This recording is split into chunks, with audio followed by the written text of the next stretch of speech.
Hello everyone, my name is Micah, and in this video I'll be creating a spread in my memory journal. As you can see, I've only done a couple of pages, so I'm still getting acquainted with this journal, getting comfortable, figuring out just sort of what this is gonna be. I don't know if you can relate, but there are just certain journals where you know exactly how to create your spreads.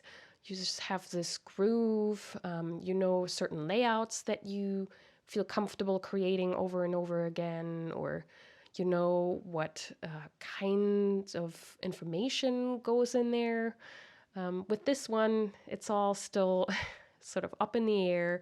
I'm new to the A5 size and I'm new to memory journaling.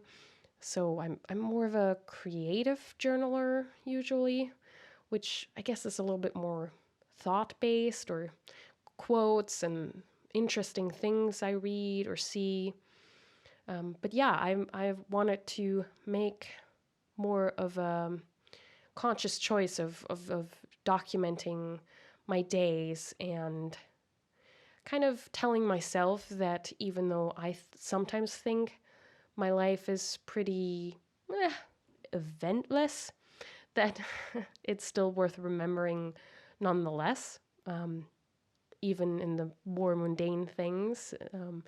And yeah, just celebrating the joys and the beauty that I see, even though that might sound a little over the top. I do think that's true, and I do think it's going to be rewarding and interesting to look back on.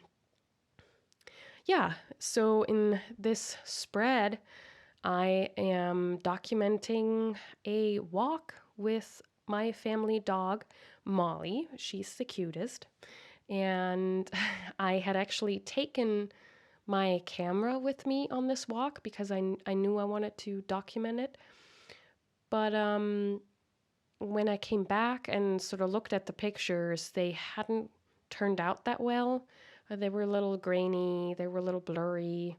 And not that you can't or shouldn't include photos like that because they can still express a lot. I opted to draw my experience instead, just because I felt like I wanted the challenge of condensing down what I had taken the pictures of into these more expressive drawings. Because something that I've been trying to let go of, maybe, or yeah, exercise myself more in, is letting go of details. I feel like in memory journaling in particular, it's easy to get bogged down in the details of an experience. When you're trying to remember everything and record everything. I've especially had that before where I actually didn't make spreads about certain days or certain trips because I was feeling so overwhelmed looking at all the ephemera and feeling like I had to remember every bullet point in an itinerary and every minute of every day of a trip, which obviously is not true. And how sad that now, these days, these experiences don't exist in my journal because I get so overwhelmed by the task that I set myself to document it all. And that's just not true. And it's helpful to remember that, first of all, if it's just better if it exists in your journal at all. And second of all, it can be so freeing to realize that it is more important to capture the emotional truth of the experience, because that will matter in years to come, right? And also, by focusing on the emotional aspect of the experience, we can better understand its impact on our life, right?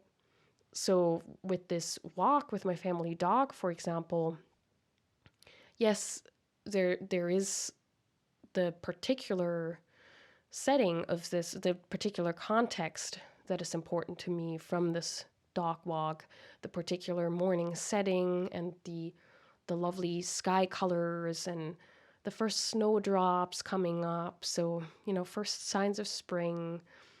But in general, it's also more important to capture always the peace that I feel when I take our dog for a walk. I just need an entry in some shape or form that captures those things, the serenity, the peacefulness. But yeah, what do you think? Like, is that something you have encountered before where you almost stop yourself from journaling because you feel so overwhelmed by all the details? I hope not. But yeah, I've certainly encountered that before. Something also about the dog walking. I think when it comes to memory journaling, I've certainly had that thought before where I always think of my life being pretty, not boring, but I don't have a lot of things happening. I don't have a lot of appointments or big happenings. But I still experience life, of course, and something so quote unquote mundane as a dog walk is still very much important to me. And so it deserves to be commemorated in a journal. And I think some people also often say that, well, I do the same stuff every day, so why would I keep a memory journal? And to that, I've realized even if you do the same every day, it's not the same every day. So, for example, if I take my dog for a walk every day, the light will be different, the weather will be different, the thoughts I have while walking will be different. And so I could probably fill an entire journal or journals with just that. Even if I just do the same thing, in this case, dog walking, I could, show all the differences, the nuances of all the different dog walks. I actually really like that idea. Unfortunately, I don't. My family dog lives with my parents in Germany, and I usually live in the U.S. with my husband, so I'm not actually taking my dog for a walk every day. But I actually really like that idea for a journal. And then just capturing, just the minor differences in lighting and season and the other critters or dogs that we meet. I mean, that would be so fun and beautiful and meaningful, right? Especially if you then also take note of, just the thoughts that you had on that specific day. I think that's very true for walks in general. They just, the longer you walk, the more your mind can get at ease, and the walking just makes you have certain thoughts. Yeah, I don't know. Please, somebody out there make a dog walking journal. That would be just so lovely. And I guess you can make a journal about taking daily walks. It doesn't have to be with a dog. Though I certainly, I have a preference of walking with a dog. Also, just, I never thought I would talk that much about walking. But another